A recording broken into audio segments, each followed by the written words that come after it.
almost there. Okay, hi. So yeah, just before we start, I just wanted to set the expectation for this talk. It's mostly for Python beginners or intermediate. And I will describe beginner intermediate as people that already know how to code in Python, but are still exploring all the features that Python offers and are curious about some of the Python library. And PDB, myself, when I found out about that, I was extremely happy. So I hope that after this talk, you yourself will be happy about learning about it. It's a mix of a talk and a tutorial. Also, I might start to speak a bit fast, and because I'm French, my accent might get hard to understand, so just ask me to slow down. I'll repeat. So, yeah, it's just a few words about me. I'm a software engineer at Lucasfilm. We are all the guys with the red t-shirt and stuff. I've been working there for 4 years. I was part of the information system team and global pipeline engineer team. Information system, it's basically the group that take care of all the database tools, talk to the Oracle database, writing all these applications such as a production tracking system.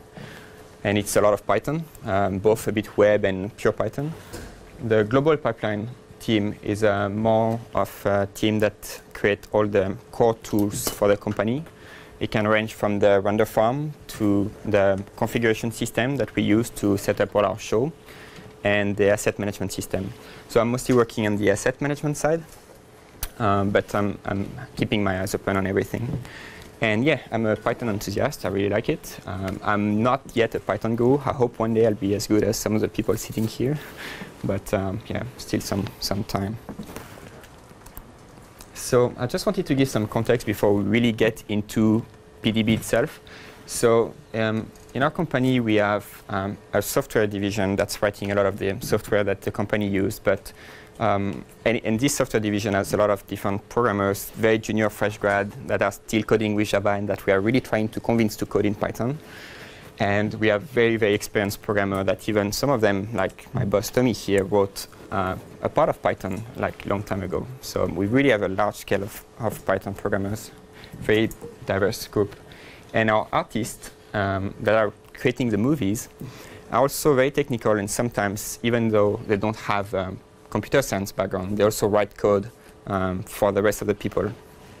And all of this is very disciplined, a lot of very different disciplines: web, pipeline, CG, animation, VFX, and game.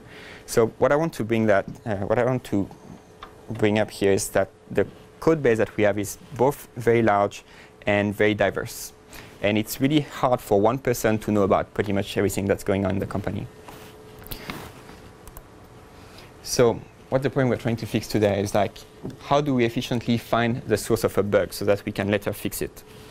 An example of that, and it's happening seriously every week in our company, it's an artist will come to us and say, hey, something is broken. Can you fix it? We really, really need that right now to work.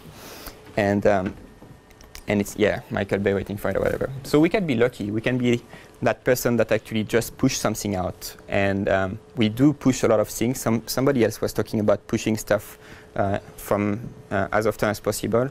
We actually push quite a bit of code every day. So there's a lot of release happening. So if you're lucky, you're the developer that made that change, and you just made a typo, a very simple syntax error, and then it becomes very easy to fix. You just open your script again, fix the typo, and push it back. But most of the time, we are dealing with things that we have never heard of before that was written by somebody else. If we are lucky, might be just sleeping in San Francisco, we can just wait one more day, but sometimes it just left, and we have no clue of where to start looking. And it might be also a semantic error, so a logic in the code, and it's where it gets a lot harder to find what's going wrong. So that's, oh yeah, I just wanted to add a bit more context to that. Is like, by the nature of our work, we have to work on very different things. Like, we have multiple shows running at a time.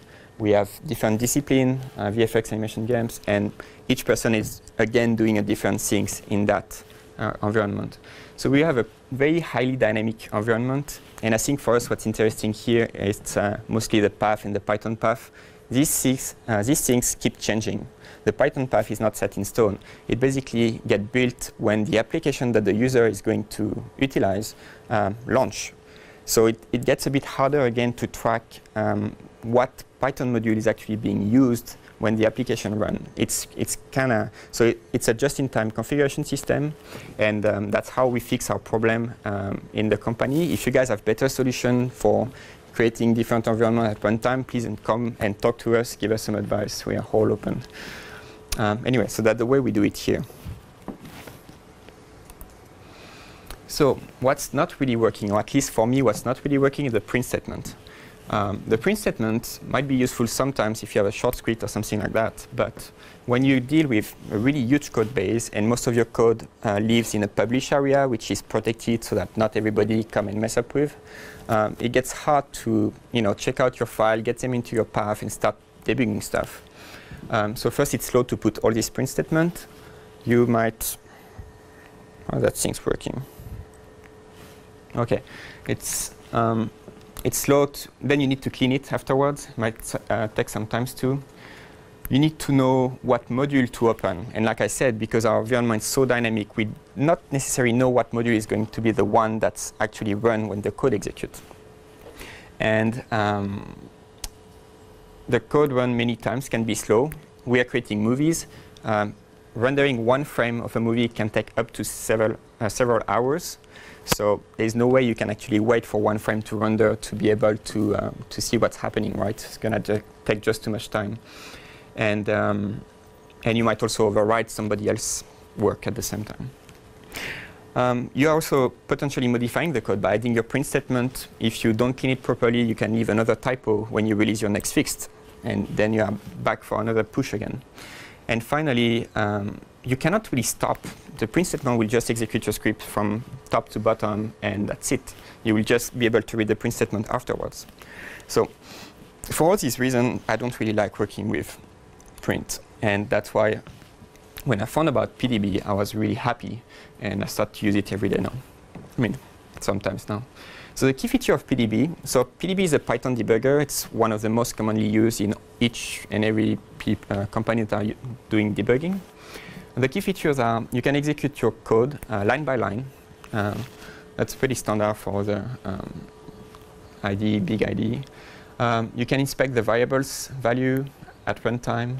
You have some nice, pretty print mechanism. So for complicated data, such as nested list or dictionary or these kind of things, you do a better job at printing out things so they can make sense. You can set breakpoints and conditional breakpoints. So breakpoints, for people who are new to that, is just a place in your script where your code will stop.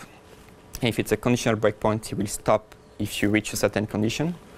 So we'll see how we can use that later. You can navigate in the stack, and sometimes it's very useful if you want to inspect what was the value of your variables in the previous frame or in the frame even before. Well, I'll show that again after. And execution of code in any stack frame, yeah. So you can actually run Python code while you are in the debugger and start to do stuff.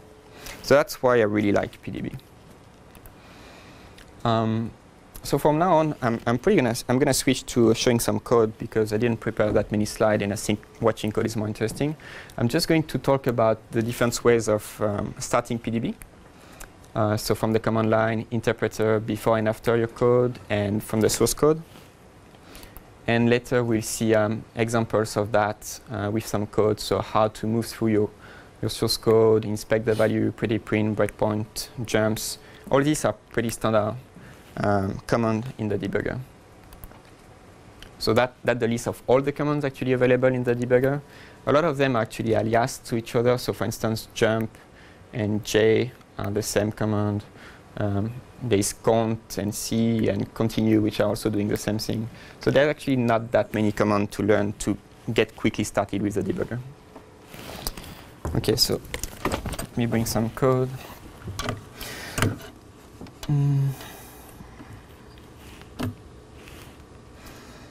I think I need to change my display to mirror.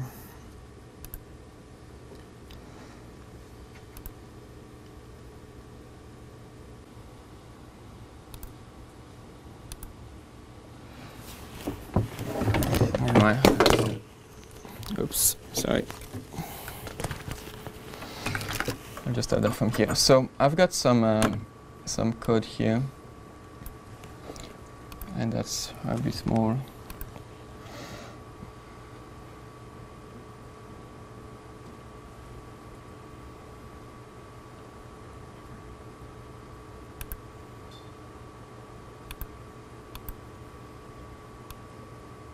So I've got a simple script here. It's really not doing anything interesting.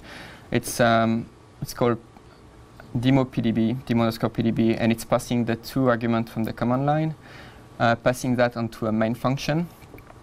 That main function just print calculating x divided by y. It's then calling another do something function. That do something function is calling another useless function.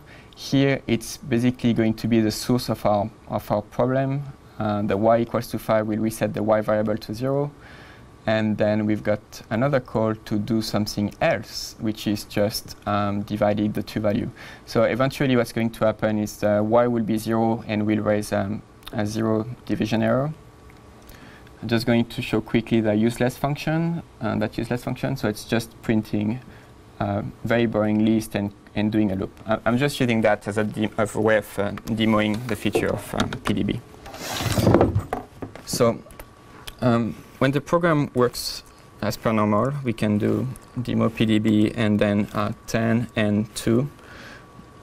That will just calculate, then divided by 2, result is 5, so that's just fine. But if we start passing 5, it's where the program starts crashing and we get this traceback error coming up. If we just look at the traceback, there's not, we know it's a 0 division error, but we don't really know when was y set to 0 at that point. So I'm going to start showing how we can start the debugger. I said you can start it from the command line. So from the command line, what you will do is to pass a -m flag. The -m flag followed by the PDB module, so that will run PDB as a script. And that script take arguments. The first one will be the name of your own script and the argument of that script. Okay. So now the debugger is started, and we can see that because we got the PDB prompt showing up here, and we have a few extra information. We know that we are working in the demo PDB module, and that the next line that's going to be executed is import sys line. Just leave that for now. Starting the pattern interpreter, importing my demo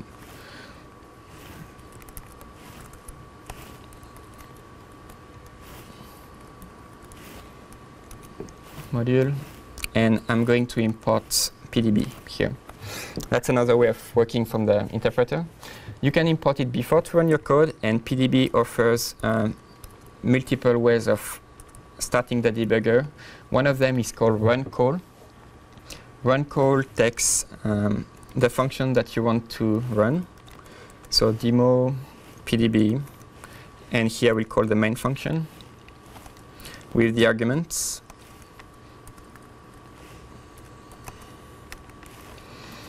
And that's enough. So here the call happened, and we are again in the debugger. We get the prompt here, and this time we are in the main function about to execute the first line of that function. We are just right here. So that's good, but that's basically the case where we know something is wrong already with the software and we want to fix it, right? What's most often happening when you are doing development is you actually run your code and things crash. Demo PDB, main.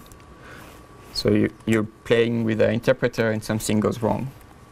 Typically that. So even after the program, your script is crashed, you can still enter the debugger very simply. So you just need to do is PDB PM for postmortem. And that will use the system.last traceback. So basically the system keeps track of what was the latest traceback that you got in the interpreter. And you can use that to inspect the frame at that point. So here it will tell you, OK, I'm back to res equals y divided by x divided by y, where the program was. And I'm in the do something else function. So these three first methods to start the debugger are pretty nice because you don't have to modify your source code. And it's pretty handy sometimes. The last method I'm going to show is... Sorry. Yes. Sorry? Yeah. Question, yep. Okay, for the exception is sending an other module. Yeah, it will show you. It will also show you the traceback. Yeah. So the way to do it from the source code is to just import the PDB module in your code and do pdb.setTrace. That's also going to start the debugger right at the next next statement. So we'll block just right here, and that we can run our code from here.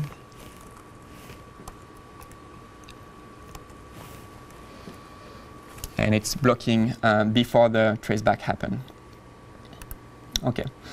So now once we are in the debugger, what can we do? I say we can navigate through the code. So the command that you want to know, I mean, obviously the first one will be maybe help. If you want to look at all the commands available, and if you want to know more about them, you can just do help and then L for list. And it will give you more information on how this command works, what kind of argument it accepts, and these kind of things. So list is the very first one you want to play with. So if I just print L, list here, it's going to show me the line that is going to be executed next time I press on the, next time I continue, and the 5 lines of code before and the 5 lines of code after. So that list function is really useful because when you are dealing with so much code and that's scattered all over the place, you don't want to go and open these files that are living in different places on your network. You want to be able to inspect your source code directly from the debugger, and that's what the list function is offering. It's really handy so that you don't have to go over everywhere. So the second command is a steps command. The short is S. S will basically execute the next command of your script. So in that case, it will be doing the do something call. So we can see that now we move to the do something definition. If I press L again, we're at the top of the function. And I'm going to press S. It's going to go to that do useless function. If I press S again, it will go inside this function. So that function has, you see I'm not even looking at my code anymore. I can just look at the code from the debugger. That's sometimes handy. So that function has this list we have talked about in that loop. So I'm just going to go quickly over the list definition. So now the list is done. And I say you can inspect the value of this variable. You can do that with the p command for print. Then you will get the value of that list at that point. And it's a good time to show pp, which is a short for pretty print. So when you have nested list or, sorry, kind of data that are a bit annoying to read in one line, you can use pretty print to have nice display of your information. Now the next command will be to go into the loop. So that loop is pretty useless, and it's going to keep repeating that statement for a while. If I don't want to do that, and I just want to skip straight to the return statement of my useless function here, there's a command for that. It's return or R, and that will basically execute the rest of your code in your function, but stopping right at the return statement. So if you want to check what is the return value of your function before you actually go back to your main, to your parent function, you can do that. So now it's stopped at the return statement.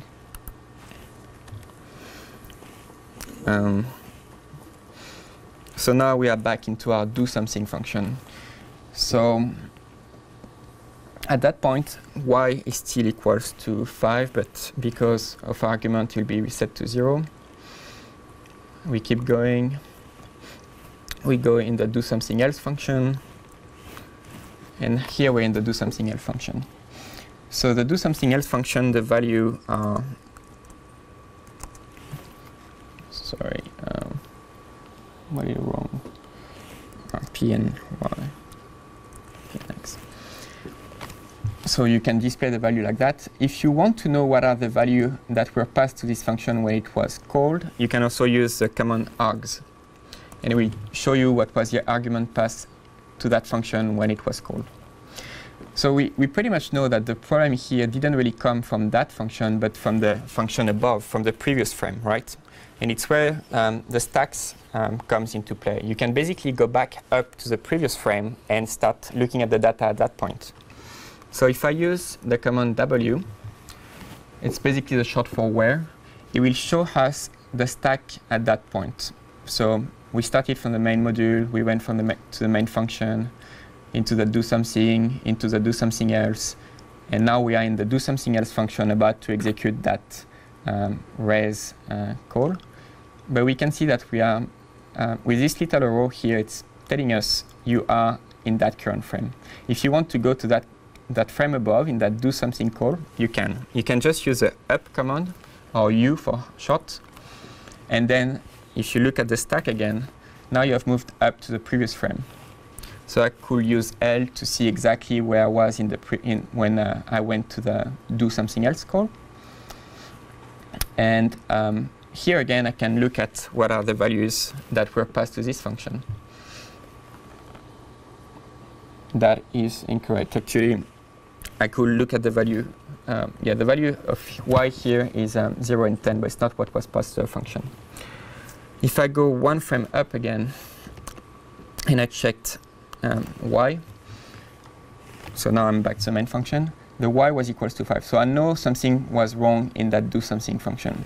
So I can get back to the using down to the middle frame, to the middle, and you know, start looking at where exactly is my problem. But doing all that, it's all at runtime. You know, I didn't look at my code. I just used a few keywords in the debugger to start inspecting my code, looking at the values of this variable at that time, and it's where it gets really handy. You don't have to open too much things.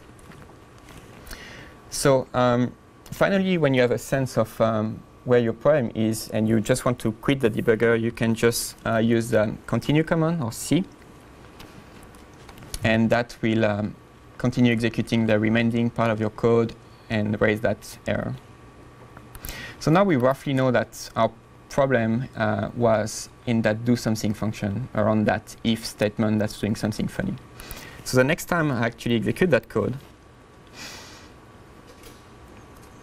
and I'm stopping again here, I don't want to go again and step to each of these functions one line by one line. I just want to go directly to this function and start playing with some of the stuff I could. So the line here is 36. You can see that here. So I could just create a breakpoint at runtime. So the command for breakpoint is B, and just give the line number.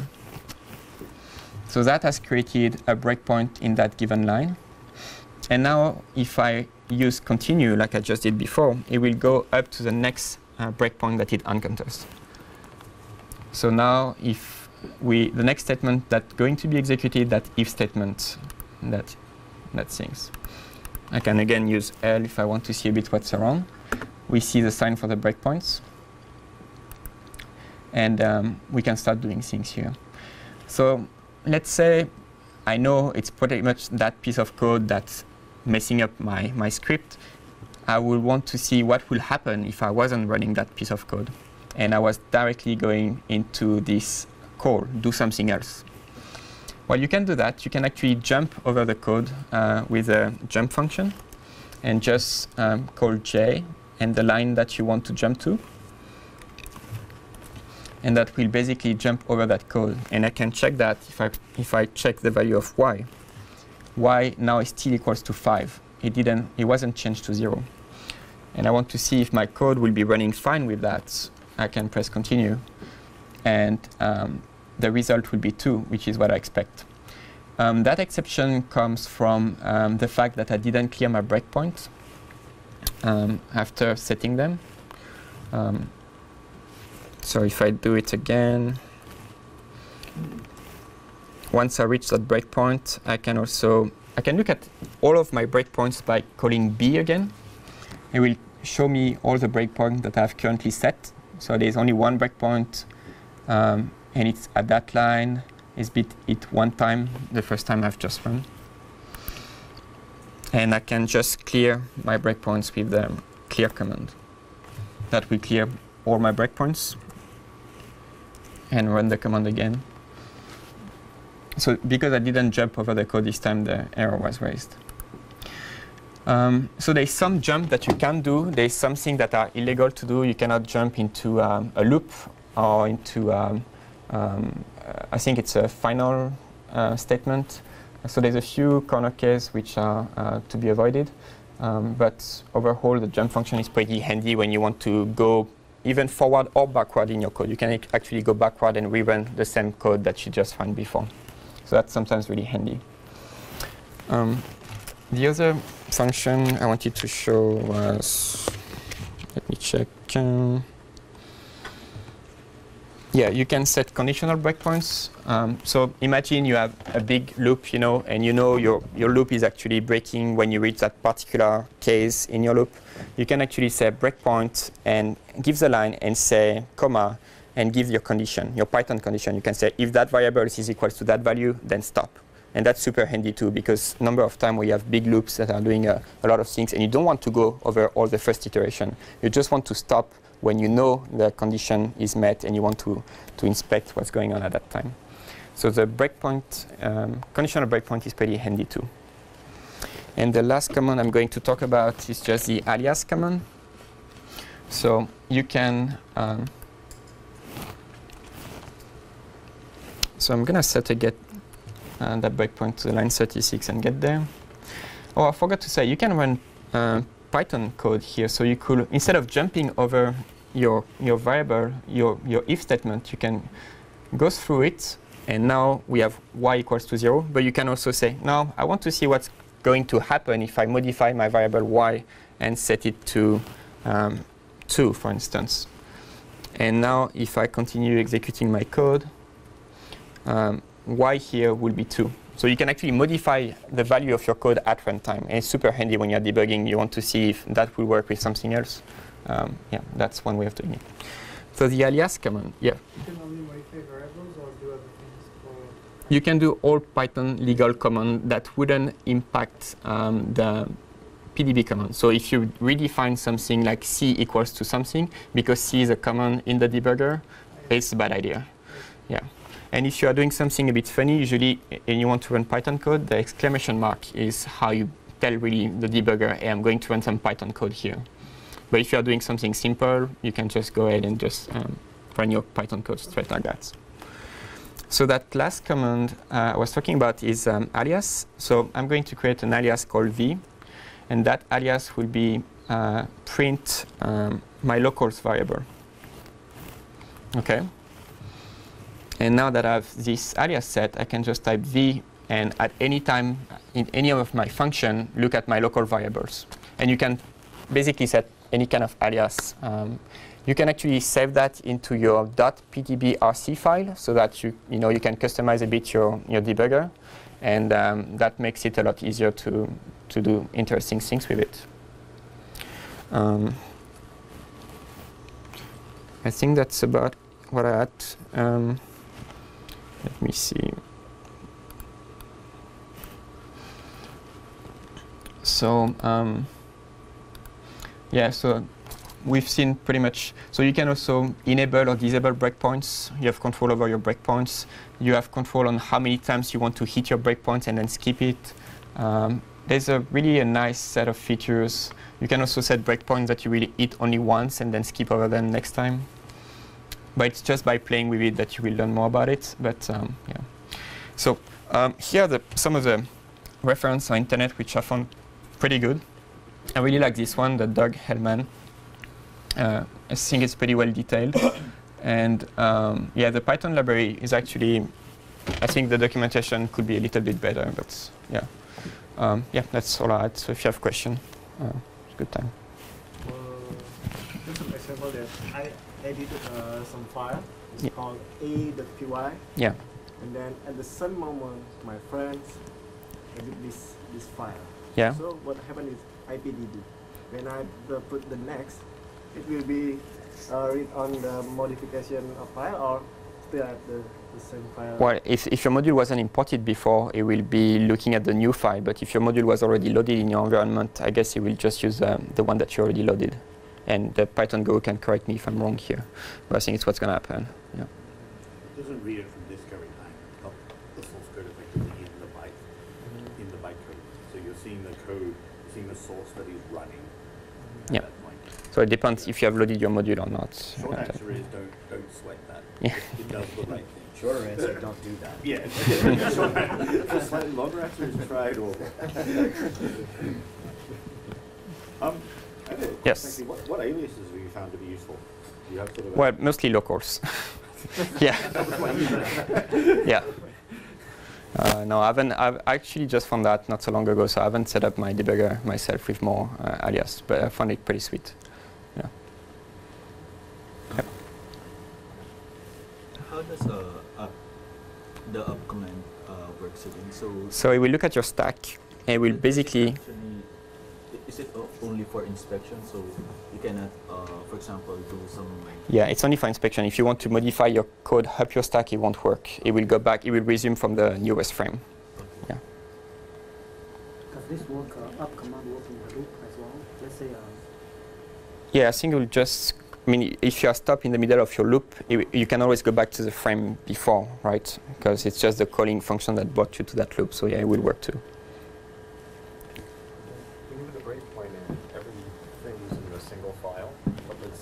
Yeah, that's absolutely working with different files. Also, continue your question first. How do you divert the breakpoint to be in one of the imports that's coming through that file? So let's say you know you're starting in like demo.pdb. And you want to put a breakpoint in another file? Yeah. Yeah. So you can prefix your breakpoint with a file name, and then you can give actually line number or function. And if you want to set a breakpoint in a different file, you can give the file name and then the function or the line. And it will set a breakpoint into that external file. Yep. And then one other quick one is there a way to script PDB? So if I wanted to, let's say, write, a 5-line PDB script that I could send to somebody as a bug report, that would essentially say, open PDB, put a breakpoint in these 3 places or this place, run to that point, and then print out the results so I could, let's say, document where the problem was. Is that possible? Because one of the problems I have is that with our GUI, if I see the code is breaking at a certain point and I insert a line in there, Yeah. I don't want to have to F9 every single file back up to the top, then rerun PDB on top of that. I'd rather just launch a new shell and rerun my script where it'll resource all the code. So you want to rerun your code and with having a breakpoint set in that particular line that just broke? Yeah. I think there's a way, I think I've read something like that, where if you have an undo exception, you can basically do certain things later. So I think you could, how will you do that? Get the traceback and basically rerun your script with that traceback information, because you will have the code and the line, so you'll be able to rerun that script with that line. I will look into the PDB documentation about the site customized. There's ways of doing something when you have an undo exception and then recalling PDB with your script. It's not something I've done myself, so it's going a bit off my... But PDB itself can be extended, if you feel that there's some feature missing, for instance, you can PDB as a class and you can start doing some stuff, so it may be useful also to look at that. I can't answer his question more precisely than you, but that's the right thing in the PDB module. There are a whole bunch of hooks you can set up for if this exception is caught, or at this point run these particular things. And, every command on the prompt is basically called into the PDB module to a function. Okay. So you can sort of, and the documentation is actually not bad in terms of describing it. Because I'm lazy, so if something breaks more than once, I'd rather write a script and be able to just... What you want to do is, I'm pretty sure, possible, and I can't immediately tell you how to do it, but it's the right way to dive in, and it's actually pretty clear. Yep. PDB is a default tool. There are other tools like IPDB. Did you try them? No, I didn't. Absolutely. Okay, yeah. No, I heard of it. I'm really happy with PDB, so I never had to try something else, to be honest. 90% of the time, not even using all the function, all the command in PDB. I have enough with the few I've described today. So, yeah. Okay. Well, thank you.